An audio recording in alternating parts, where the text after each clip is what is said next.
Assalamualaikum warahmatullahi wabarakatuh. Iki ngaji santai-santai napa muhasabah. Muhasabah itu kalau Kiai Jawa maknani itu ngoreksi diri sendiri. Jadi menghitung diri sendiri. Ini pas bidang yang saya tekuni tadi karena Habib Ahmad yang minta kemarin sama ibu siapa dari Indonesian Power itu. Ibu Lia, saya turutin sekaligus saya sambil belajar terus tentang muhasabah. Dalam konteks Indonesia, muhasabah itu sudah jadi perilaku ya. Karena dulu orang tua saya, guru-guru saya kalau ngandani itu, bayangkan kalau kamu jadi dia. Jadi misalnya kita mentang-mentang atasan, otoriter sama bawahan. Bayangkan kalau kamu jadi yang bawahan itu kayak apa? Laukun tamakanah, kalau orang Arab bilang, bayangkan kalau kamu di posisi dia. Makanya guyonannya orang-orang Indonesia itu kan orang ngaramkan judi gitu, bareng dikasih tahu. Tapi yang menang anak jenengan, alhamdulillah. Ternyata ngaramkan itu karena ada anaknya. Kalau anaknya yang menang ya seneng. Meskipun itu guyonan, tapi saya punya padanan itu dalam kitab Hikam. Nabi Ibrahim itu Khalilur Rahman, tentu bencinya minta ampun sama yang namanya maksiat. Suatu saat beliau diterbangkan di alam malakut. Itu kalau di Hikam saya halaman 15 juga. Saya masih ingat betul. Mungkin kalau Anda beda halaman karena beda cetakan. Setelah diterbangkan di alam malakut, diperlihatkan sama Allah. Ada orang pezina, ada orang syaribul khomri, ada orang mabuk, ada orang macam-macam. Allah tanya sama Nabi Ibrahim, bagaimana pendapat kamu Ibrahim tentang mereka yang maksiat? Kata Nabi Ibrahim, ya Allah, habisi saja mereka. Mereka hidup di bumi engkau, makan rezeki engkau, kemudian mereka tidak taat sama engkau. Singkat cerita di fase itu, saya ulang lagi di fase itu, Allah nurutin sampai sekian peristiwa, mungkin 3 atau 4.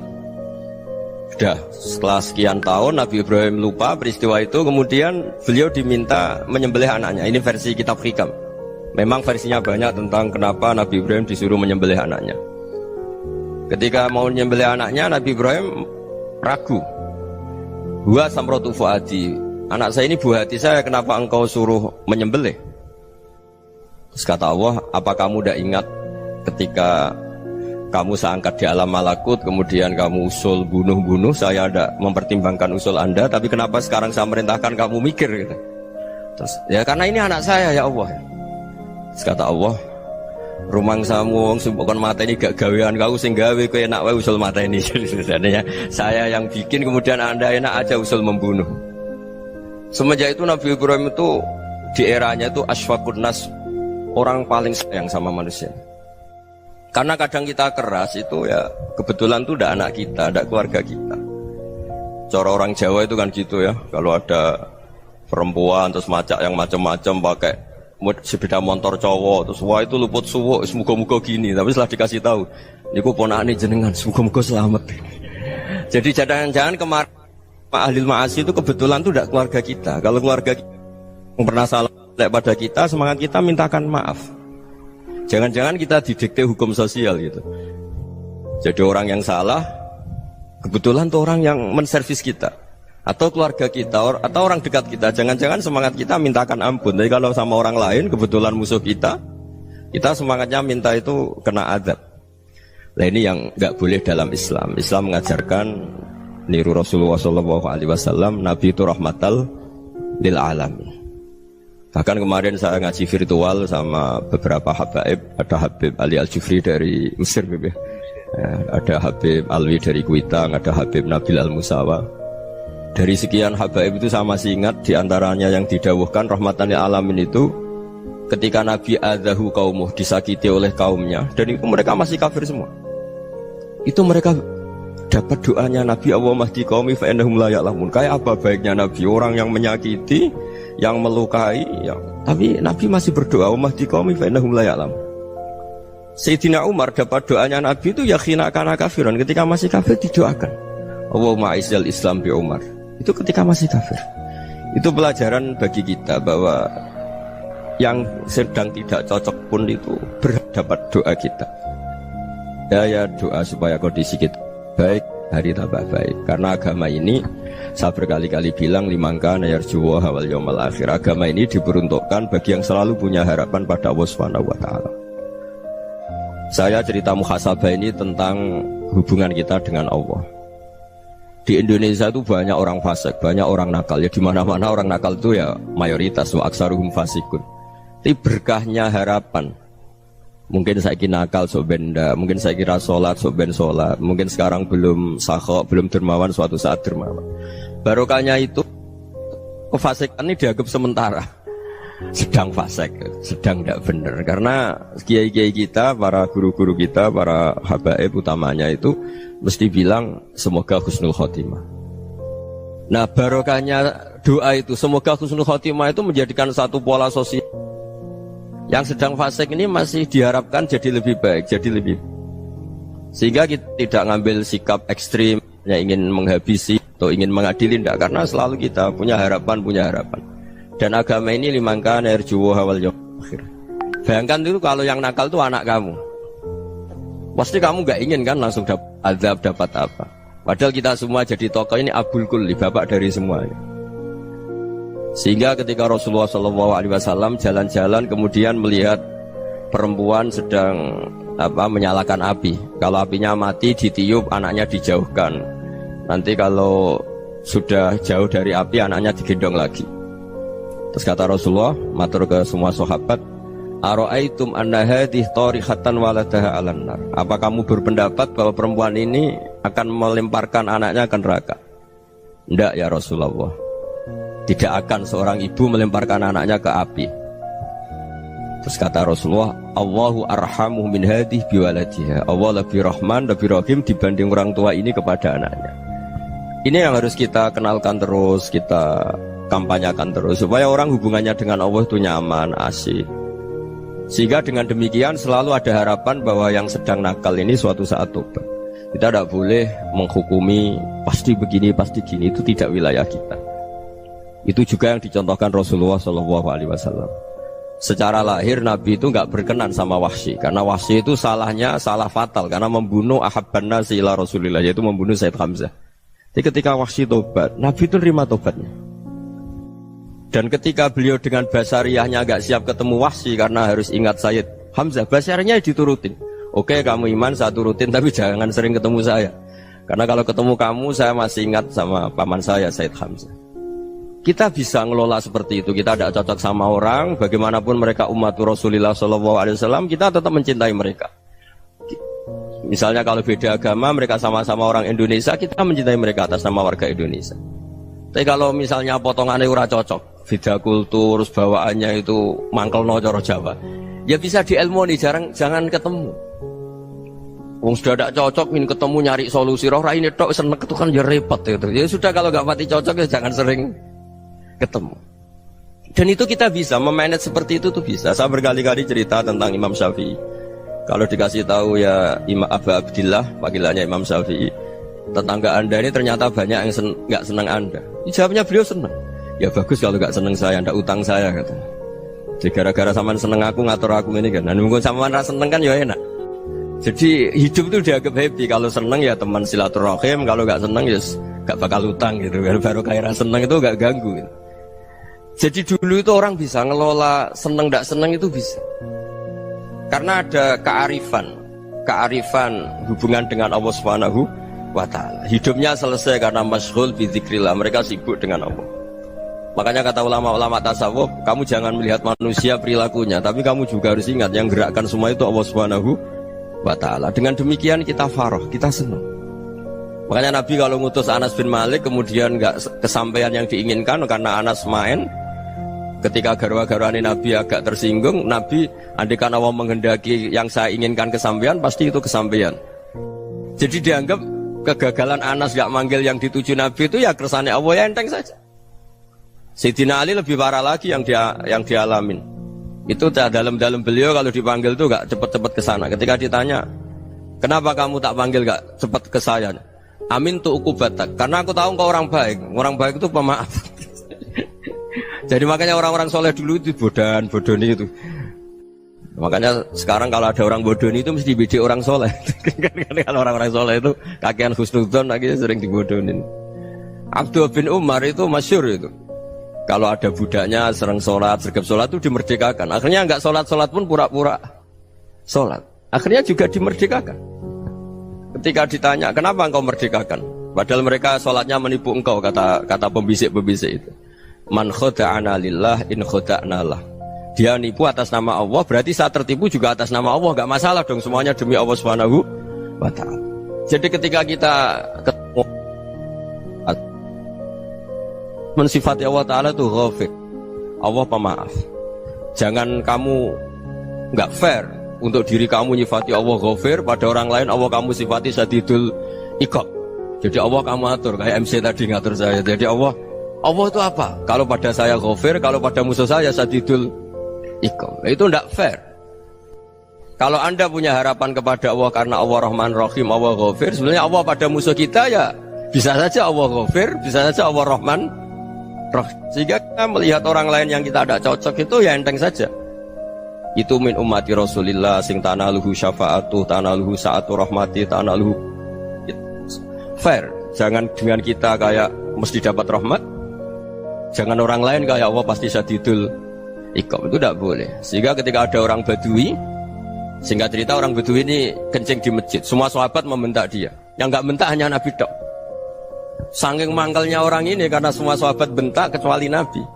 Setelah dibenarin Nabi, terus Nabi nyuruh sobu ali dhanuban min ma'in. Setelah disucikan masjid itu, dia berdoa keras sekali. Allahumma arhamni wa Muhammadan wa la tarham ma'ana ahadan. Ya Allah, yang berhak dapat rahmatmu hanya saya dan Nabi Muhammad, yang lainnya jangan gitu. Karena yang lainnya itu jengkelin, gitu aja saya salah dimarah-marahin gitu. Jadi kalau kamu doa terbatas ya kayak orang Bedui ini, kayak orang Arabi. Apa kata Nabi? Laqad tahajjarta wasi'an.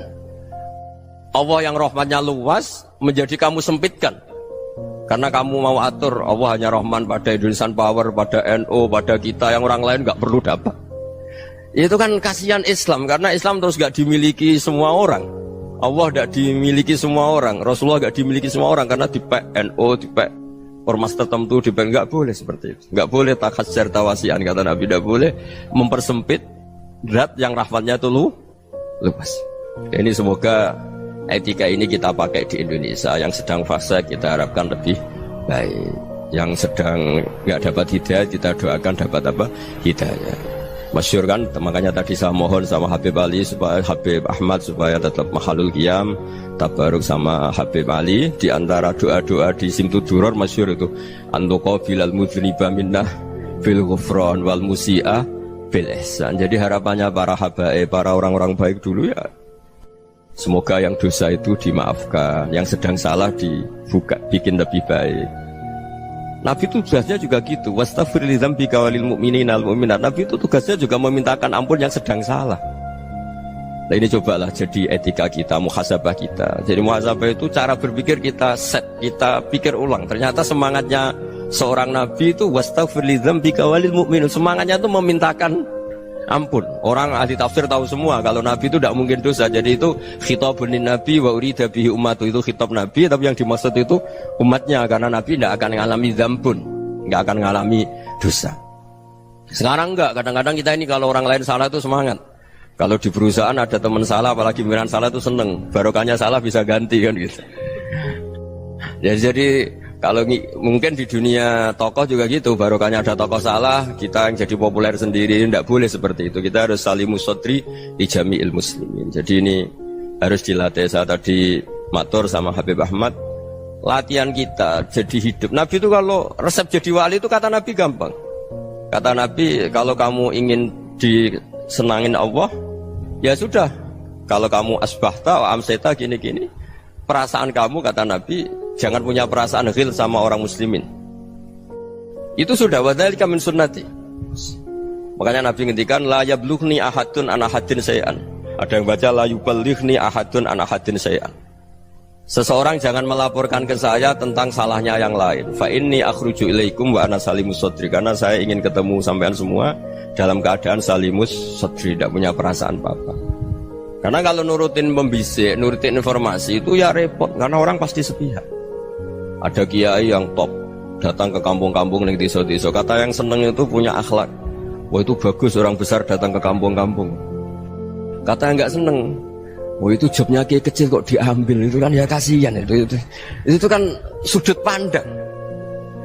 Makanya saya sering bilang, akal kita ini cukup untuk mentasdik Rasulullah Shallallahu Alaihi Wasallam. Meskipun perasaan kita kadang orang Jawa itu beda. Saya berkali-kali bilang sama peneliti dari Jogja, kenapa sih Gus para nabi itu kok poligami istrinya banyak? Nabi Dawud katanya itu berapa? Nabi Sulaiman malah jumlahnya agak terbatas ini. Nabi Muhammad itu paling sedikit. Saya tanya gini, perempuan itu orang lemah, jadi kalau nolong orang satu gimana baik, kalau nolong orang dua ya lebih baik, ya sudah kira-kira seperti itu. Paling tidak akal kita masih tahu kalau orang baik itu kan mesti baik, nolong orang satu baik, nolong orang dua ya lebih baik, nolong orang tiga lebih baik. Tapi kalau kamu orang nggak baik, satu saja kamu terlantarin, kamu miskinkan, kamu ya tinggal diukur kan. Kalau orang baik nambah baik, tapi kalau orang buruk tambah buruk. Nah itu akal kita bisa menganalisis kenapa sih nikah itu ada yang poligami, ada yang enggak. Sudah ukur saja diri kamu. Misalnya kayak saya elek keriting, rabi terus, memperbanyak wong elek, orang perilaku netok, raine dadi elek kabeh. Gitu. Tapi nak kowe ku ganteng, alim, ganteng, sugih, anake ganteng-ganteng, berhubung kowe saleh ahli swarga kabeh, mertua yo bangga karena karir kamu meyakinkan. Ini mertua kamu aja gak bangga mau nambah. Ipar gak bangga, mertua gak bangga, desa kamu yang kamu wayai juga gak. Beda dengan Nabi ketika nikah Juwairiyah itu gak ada pernikahan sebarokah Nabi dengan Juwairiyah itu. Azharu Rasulillah, di situ habis perang banyak tawanan, gara-gara jadi besanya Nabi langsung dibebaskan semua karena Azharu Rasulillah. Sekarang besanya Kanjeng Nabi. Dulu Abu Sufyan memangkalnya bukan main sama Nabi, gara-gara putrinya dinikah terus langsung jadi. Kalau kamu kan enggak, nikah satu, nikah lagi, satu kampung musuh kamu. Karena istri pertama ya cemburu, yang kedua agak bangga. Wah itu selesai itu, dunia wal akhirah. Maksud saya, nganalisis Islam itu harus pakai akal. Dan akal yang dipakai, ini saya bawa ke kitab Ihya, adalah pikiran-pikiran para ulama. Makanya ketika Imam Ghazali ketika ditanya, fakaifa bi muslimin fasikin asawwaha fi jami'i amri. Kalau kalian ketemu orang fasik, orang Islam tapi fasik, perilakunya nggak ada yang benar. Kata Imam Ghazali jawabnya lucu, aneh. Ma min muslimin illa wa islamuhu ta'ah. Tidak ada orang Islam kecuali dia mau Islam, membenarkan Allah dan Rasul itu sudah taatnya dia. Kok kamu tidak bisa melihat taatnya dia? Dia pikirannya kan ini pemabuk, ini tukang apa. Tapi kata Imam Ghazali, sebenarnya kamu masih bisa berpikir positif. Ma min muslimin illa wa islamuhu ta'ah. Tidak ada seseorang Islam ketika dia milik Islam itu pasti ada taatnya, yaitu tasdik pada Allah dan tasdik kepada Rasulullah Shallallahu Alaihi Wasallam. Jadi dengan pola seperti itu, maka di antara guru-guru kita yang modern ya di era Mbah Maimun, di sini ada Habib Ahmad, Habib Salim, syair yang sering dibaca beliau adalah ada orang munajat sama Allah, ini cerita munajat. Itu orang itu ngendikan gini, ana muznibun, ana mukhtiun, ana asi, huwa rahimun, huwa ghafirun, huwa afi. Ya Allah, saya mukhti, saya orang yang salah. Ana muznib, saya orang yang dosa. Ana asin, saya sering maksiat. Tapi engkau ya Allah, engkau ghafir, pemaaf. Engkau rahim, maha pengasih. Engkau afin, yang mudah memaafkan. Kata orang ini, ya agak kurang ajar, tapi saking senengnya sama Allah. Qobal tuhunna salasatan bisalasat. Ya gini saja ya Allah, sifat engkau diadu dengan sifat saya. Engkau Tuhan, Gusti, nggak boleh kalah. Gitu. Terus wasatahliban ausofu ausofi, dan engkau pasti pemenangnya. Gitu. Jadi ada orang rayu Allah dengan cara seperti itu ya ada ya. Saya ini manusia, salah saya banyak. Engkau ampunannya banyak. Engkau Tuhan, Gusti, nggak boleh ampunan Anda, ampunan engkau kalah dengan salah saya. Nggak boleh Tuhan kok kalah. Jadi untuk supaya orang punya harapan gitu. Banyak juga wali-wali yang jadab ketika datang ke makam Rasulullah SAW. Itu kalau dongo ya agak kacau sebetulnya, cara syariat agak kacau. Ya Allah, engkau punya dua pilihan. Jika engkau menjadikan saya soleh, surah habibuk, yang senang kekasihmu, yaitu Rasulullah SAW. Tapi jika engkau menjadikan saya fasik, surah adubuk, yang senang itu setan.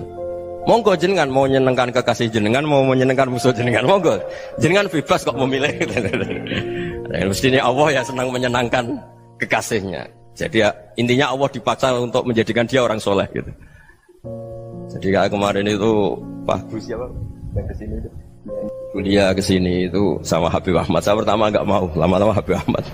Ini gimana Gus? Orang taunya saya dekat jenengan, kalau nggak kasil saya waduh Beb. Ini kayak doanya wali yang tadi. Nggak punya pilihan, Beb. Nggak ada pilihan. Jadi saya mohon muhasabah itu dimulai cara berpikir. Makanya di sini sebetulnya tag ini supaya dapat barokahnya Ihya. Ini kitab yang disenangi para habaib, para ulama. Sebetulnya teks di muhasabah itu redaksinya gini ya, yang lengkap. Hasibu anfusakum qabla an tuhasabu wa zinuha qabla an tuzanu wa tahayya'u lil ardil akbar. Jadi ada kata wazinu, jadi ukur. Perilaku Anda ini diukur, ditakar.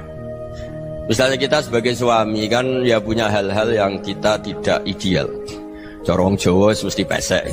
Cara rezeki ya pas-pasan ya. Dan kita juga kalau makanya agak boleh tanya istri begini, apa saat cinta pertama Anda? Pasti Anda kecewa. Orang jadi istri hanya korban terakhir itu. Sudah. Karena orang kalau ngelamar kemana-mana gak jadi, yang jadi istri itu pasti korban terakhir itu. Jarang istri pilihan pertama, jarang. Ayo semua yang nikah.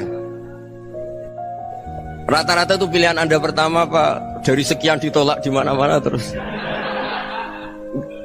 Ya perempuan terakhir. Kamu juga korban terakhir. Itu wali-wali dulu kalau ngandani kita itu sederhana. Antal ini masyhur diceritakan Habib Zain bin Semit dalam kitab Al-Manhajus Sawi. Antalam tajid min nafsika kullama turid. Fa kaifa turidu min ghairika kullama turid. Kamu yang ingin ideal saja, kamu tidak menemukan pada diri kamu untuk menjadi ideal. Kamu kan ingin ganteng, ingin punya uang banyak, ingin perilaku Anda sempurna. Anda saja yang punya keinginan tidak bisa mewujudkan keinginan Anda sendiri. Fa kaifa turidu min ghairika ma turid. Jadi antalam tajid min nafsika kullama turid. Fa kaifa turidu min ghairika kullama turid. Kamu yang punya keinginan saja. Misalnya saya ingin punya uang banyak, perilaku saya selalu benar, gak pernah salah. Loh, saya yang ingin saja dengan diri saya gak bisa untuk benar terus. Kok kamu berharap orang lain selalu benar? Jadi antalam tajid ya sama. Kalau kamu menuntut istri kamu itu ramah, neriman, apa kamu neriman sama wajah istri Anda gitu? Engko ya pola neng dinti jajaki sana jajaki sini, kamu sendiri ndak kona apa. Jadi itu nasihat yang luar biasa. Antalam tajid min nafsika kullama turid, fa kaifa turidu min ghairika kullama turid. Kamu mau menghormati semua orang, ndak mau kan? Kemudian Anda berharap semua orang menghormati kamu. Kamu tidak ingin kan orang lain semua menghujat kamu. Sementara kamu enak aja menghujat orang lain. Makanya Rasulullah SAW luar biasa ketika bikin kaidah sosial. Apa la yu'minu ahadukum hatta yuhibba li akhihi ma yuhibbu li nafsi. Jadi kalau ukuran iman itu sederhana. Kalau sesuatu itu baik, nyaman bagi Anda ya bayangkan itu pada teman Anda. Misalnya Anda bangun tidur sudah acak-acakan, gak punya uang, utang jatuh tempo, kan gak ingin ketemu orang. Ya kamu jangan bertamu ke jenis ini, karena dengan kamu yang alami juga gak siap ketemu orang. Makanya ada Habib Alim itu dilapuri sama seseorang. Beb, dulu teman saya itu ketika saya kaya itu sering main ke saya. Setelah saya miskin, mereka tidak main ke saya. Kata Habib itu bagus, sunnah begitu itu bagus. Coba kalau kamu dulu kaya, teman kamu main kan kamu gaya, di rumah ada makanan, bisa hormat tamu. Setelah kamu miskin jadi buruh manol di pasar atau buruh bikin boto, teman kamu datang, malu enggak kamu? Mendingan gak datang gitu. Akhirnya baru, oh ya alhamdulillah kalau gitu. Loh ya kan dulu teman kita datang, kita ada Alphard, istri cantik, rumah bagus. Lah kita miskin, buruhnya orang pas dibentak-bentak, teman kamu udah datang. Milih datang kamu enggak kalau setelah kamu jatuh? Enggak kan? Jadi barokahnya ilmu itu terus. Ya, tapi kadang-kadang orang tuh, wah setelah saya miskin teman-teman enggak kasih ke sini. Ya kalau kamu sudah jatuh, teman-teman kamu situ jadi tontonan. Ya mulai sekarang cara berpikir itu dirubah. Dulu yang namanya kiai itu kalau diundang orang itu ya agak-agak senang. Semenjak saya itu agak rubah. Mengundang kiai, ngatur kiai itu tak haram-haramkan ya ada lumayan lah, sekarang itu sudah mulai agak beretika. Dulu itu ngundang tuh tanggalnya ditentukan, jamnya ditentukan, enggak mikir apa kiai saat itu nganggur, enggak. Punya wadifah, enggak.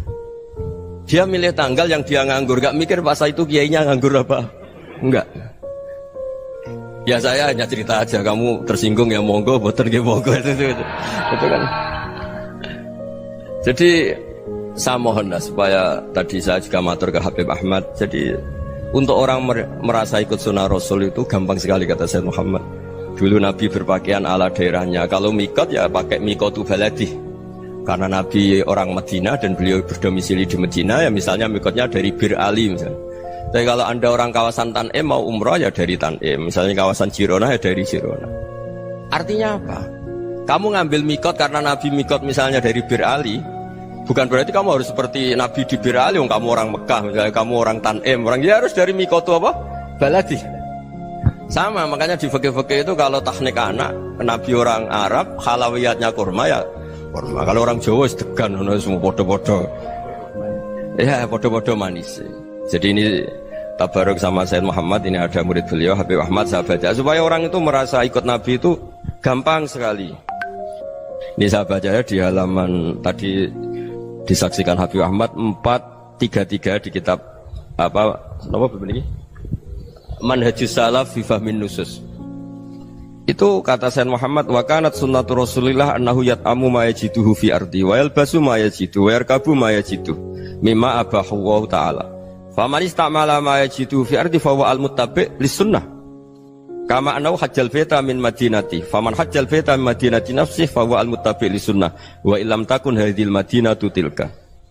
Jadi intinya misalnya Nabi dulu itu ngasih sedekah kepada fakir miskin ya pakai dinar, dirham. Ya kalau orang misalnya sedekah pakai rupiah ya sudah ikut sunnah Nabi. Jangan, lu Nabi pakai dinar loh, kamu kok pakai rupiah. Dulu dinarnya Nabi udah ada tulisannya Bank Indonesia, kamu kok ada tulisannya Bank. Ya tidak ada seperti itu. Ya jadi misalnya Nabi sedekah pakai tamar atau pakai al-aqid, ya kita pakai beras, pakai apa. Supaya orang tuh bahwa Rasulullah itu milik kafatal linnas, milik semuanya.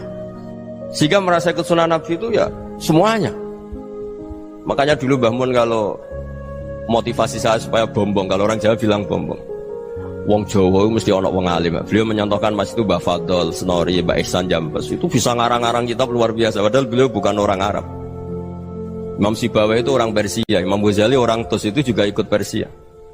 Kata Mbah Mun, wong sing ora Arab lah mesti untuk jatah alim kata beliau. Karena Nabi itu diutus kafatal linnas. Nanti kalau orang yang alim itu Arab tok berarti tidak ada perwakilan dari Afrika, dari Asia Tenggara, dari mana-mana. Makanya karena Nabi statusnya itu kafatal linnas. Jadi kita harus bangga sebagai Muslim, sebagai orang Indonesia karena misalnya Wali Kutub dulu terkenalnya hanya ada di Yaman, di mana. Ternyata pernah ada juga di Indonesia dan seperti Habib Abu Bakar Segaf Gresik. Jadi ya artinya kan tetap orang Indonesia meskipun beliau zuriyah Rasul kan ya sudah orang apa? Orang Indonesia. Zuriyahnya Habib Ali Simtuduror sekarang di Solo. Jadi Indonesia juga dapat alawin banyak dari Sadatin al-Alawin juga banyak. Jadi saya mohon barokahnya ngaji seperti ini.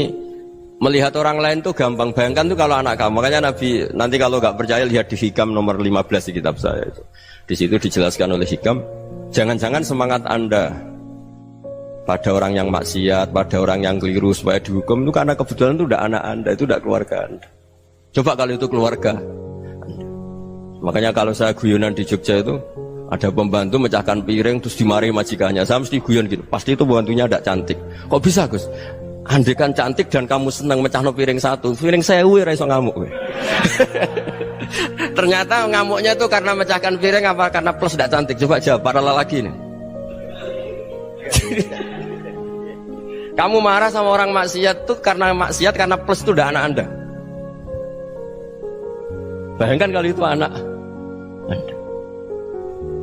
Itu hebatnya Rasulullah SAW. Karena kita yang salah pun kadung umatnya, Nabi tetap ngasih fasilitas syafaati li ahlil kabair min ummati. Kayak apa baiknya Nabi? Udah ikut maksiat tapi ikut fasilitasi ngasih syafaat. Loh kalau li ahlil ibadah kan wajar. Nabi ketika ini syafaati li ahlil kabair min ummati. Ya karena tadi logika yang dibangun Rasulullah itu logika yang luar biasa. Kita semangat orang lain kena hukuman itu karena kita tidak punya ra'fah, tidak punya rahmah.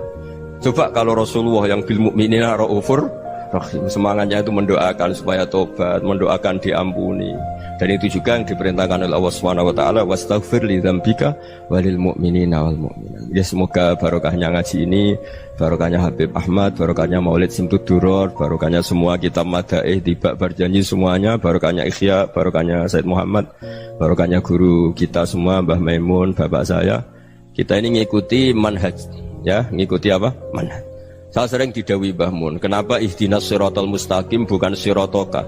Bukan jalan engkau ya Allah, karena Allah itu nggak bisa kamu tiru. Allah itu tidak tidur, tidak makan, tidak kesel, tidak capek. Yang bisa ditiru itu siratal ladzina an'amta alaihim. Yang bisa ditiru manusia ya niru manusia. Karena Allah itu tidak bisa ditiru. Makanya ihdinas siratal mustaqim siratal ladzina. Dan niru siapa? Niru guru-guru kita. Termasuk niru cara pandang. Jadi misalnya ada orang awam di rumah itu hanya delok reng, delok tikus liwat, itu kan kayak nganggur. Ora tahajud malah mendelok reng. Melihatnya jangan gitu. Huwa tarokal ma'asiyah. Dia di rumahnya ndak dugem, ndak kemana-mana. Dia berarti malam itu tarkul ma'asi. Tidak nyopet, tidak garong, tidak ke tempat maksiat.